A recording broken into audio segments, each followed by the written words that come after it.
it's me, OGDuffy, back with a Versus video. It's been a while since we've done one of these. I've tried to drop one a month on average now, because I know you guys really do like them. But obviously it's hard keeping up with all this video editing and everything else. But anyway, I digress. This week's game, the original Street Fighter from 1987 by the one, the only Capcom.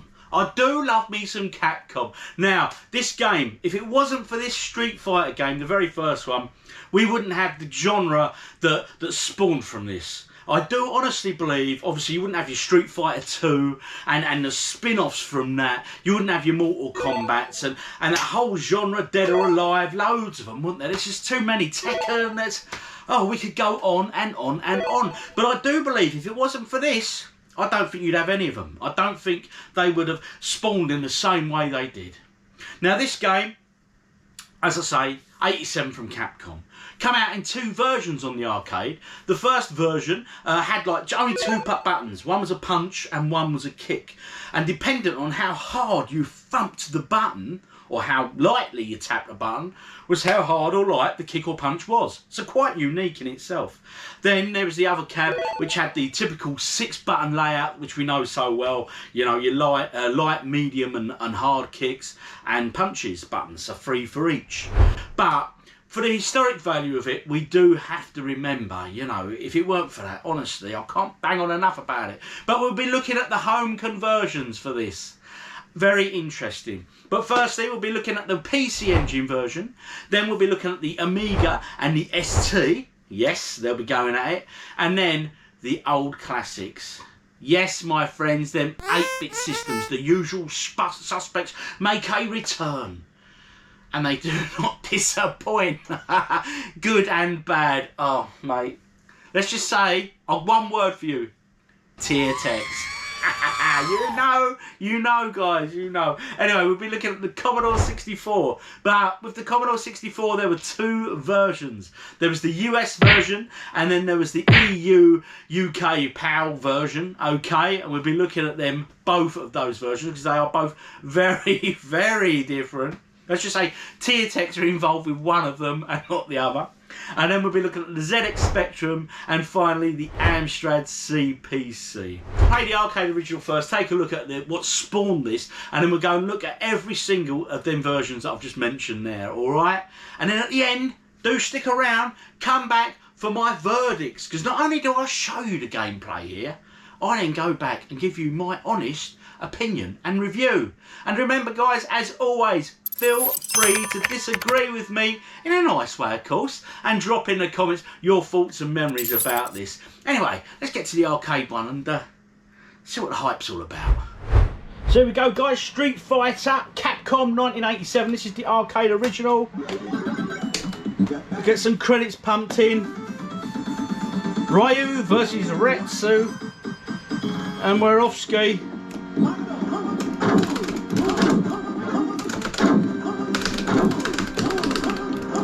I don't know if you can do special moves on this like you can in Street Fighter 2. Oh, I think that was luck more than anything else, guys. As we can see, the obvious differences between this and Street Fighter 2, which we all know very, very well. Obviously, the animations are not as clear. I'll be honest though, graphically I think the backdrops are still pretty good, you know. I mean, some of them wouldn't be lost in Street Fighter 2 really. It wouldn't look out of place. Well, that one ain't a bad one, is it?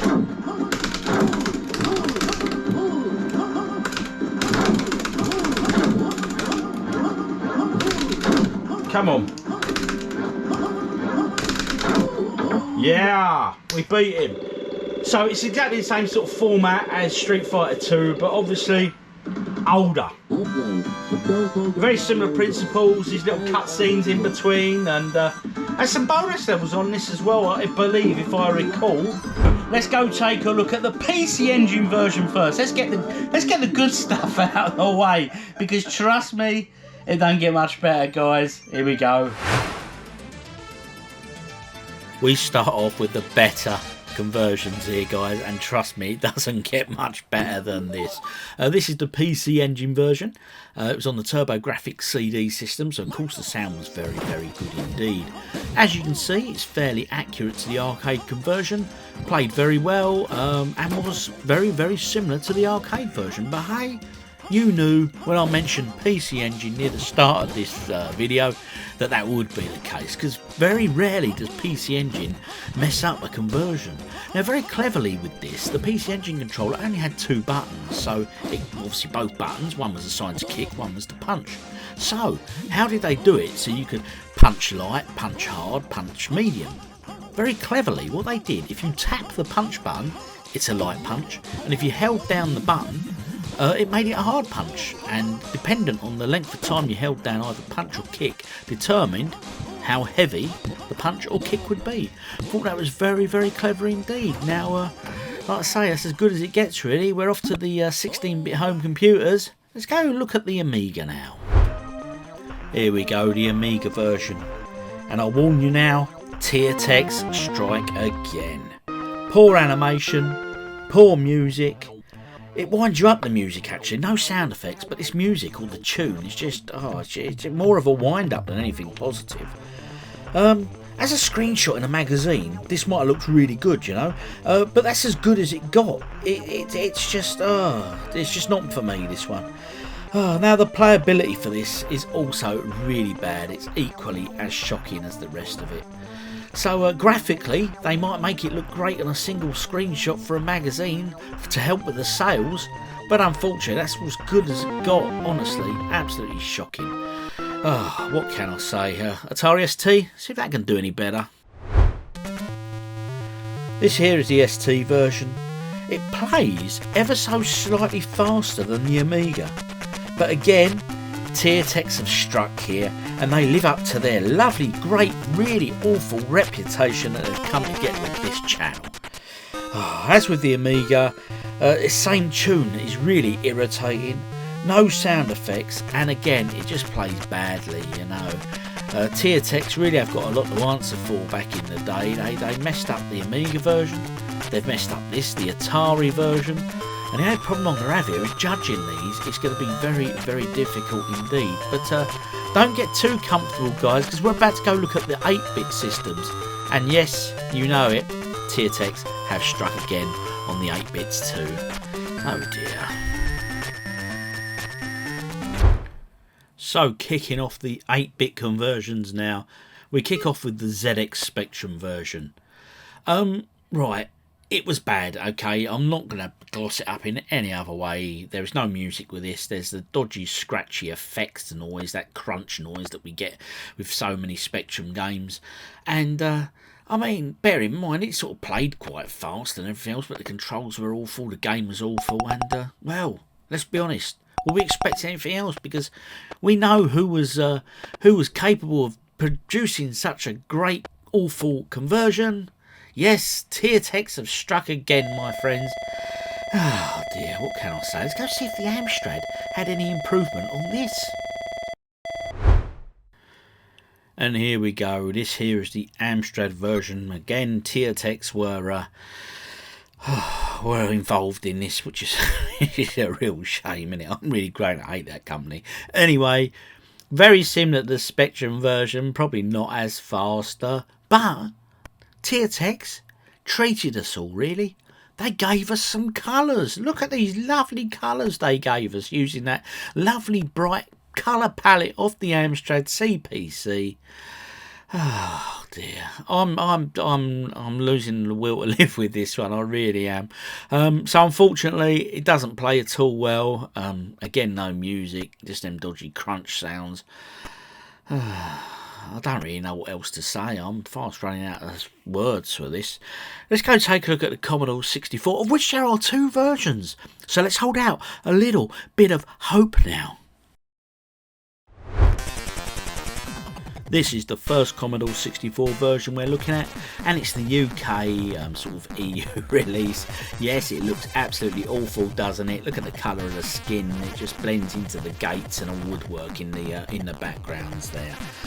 So what can we say about this EU release? Well, Tiertex certainly took control of this, and again, they have not failed to mess this one up at all, have they? There's not much to say really, apart from it plays as bad as it looks, and my god, it looks shocking. Look. The colours, they're just awful. Right, we're going to go look at the Commodore 64 US version now. Pacific DataWorks did this conversion and not Tiertex, and I think the obvious is so clear here. The graphics are clear, they're colourful, they're really well animated, and this said it plays differently to the arcade, right? But still is a really good little fighting game. It controls well, it plays well, and a great soundtrack to boot also. So why did the US get this so right and the UK version so wrong? Comments please. PC Engine first. Let's get the good stuff done. Brilliant version, looks great, played well. Obviously the only restriction with the PC Engine is it only had 2 buttons on the controller. So there was a punch button and a kick button. So how did they determine the strength of the punch and kick? Well, very cleverly they did this. Dependent on how long you depressed the button was dependent on how hard the kick or punch was. So a clever bit of programming there. Now I've got this out of the way, there's nothing to compare this one to, it was just a PC Engine standalone version. It was very good, as you would probably have expected when I said PC Engine at the beginning. Now let's go to the verdicts of the 16-bit versions, the Commodore and the Atari ST. As always, it's very difficult sometimes to ascertain between these two systems because they usually look and sound very similar. Now, unfortunately, the sound on both these versions was horrendous. That music was just more an irritant than it was a positive thing. Don't get me wrong, as Tiertex, I'm beginning to realise, as Tiertex do, they make them look pretty. They make the games look alright, right? If you look at them as a screenshot in a magazine. So if you just look at it as a magazine screenshot and you like the arcade game and go, wow, that looks good, I'm going to buy that. And that's short-lived. That's when you'll get home and go, oh my god, what have they done here? And there was no sound effects. I say it looked alright, but then when it came to playability, it was just shocking on both systems. Strangely, the game played slightly faster on the ST than it did the Amiga. So I've got to choose a winner. So for that reason and that one alone, I'm going with the Atari ST over the Commodore Amiga. Apologies for putting you through it, but let's get to them 8-bit systems. These are interesting. And to those 8-bit computer systems. Firstly, apologies, but what can I say? Tiertex strike again, don't they?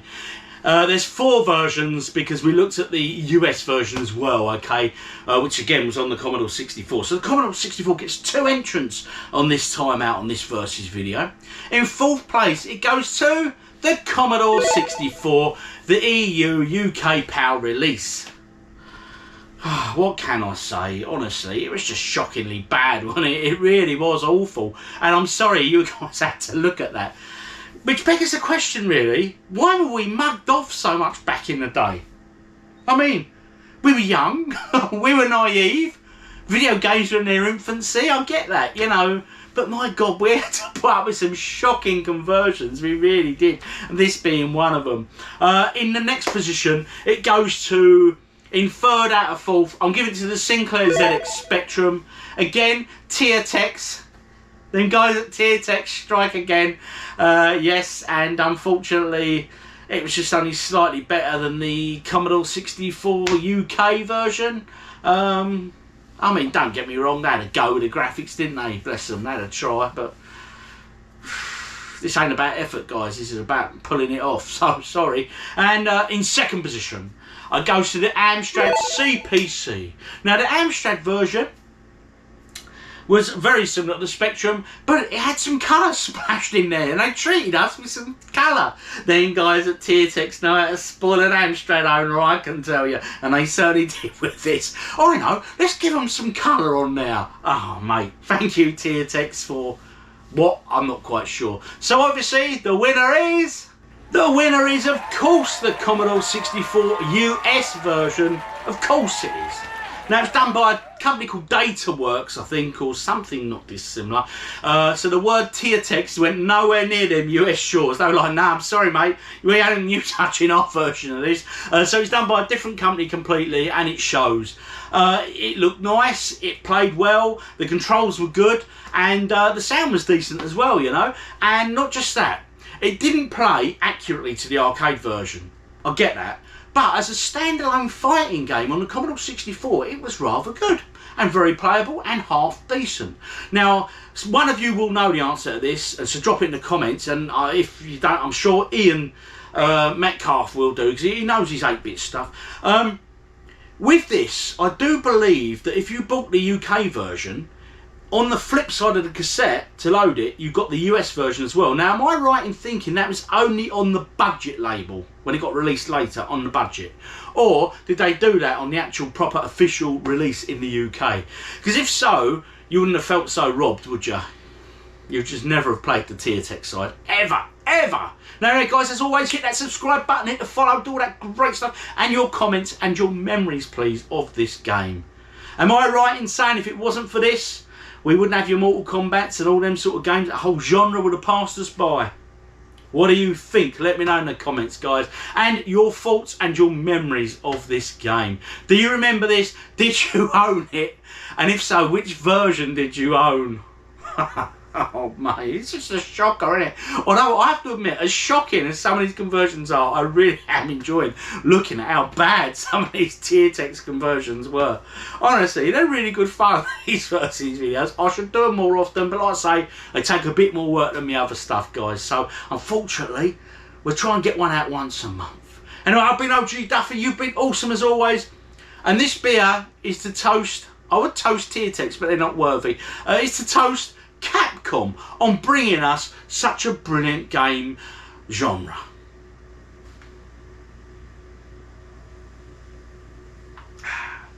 Cheers, Capcom.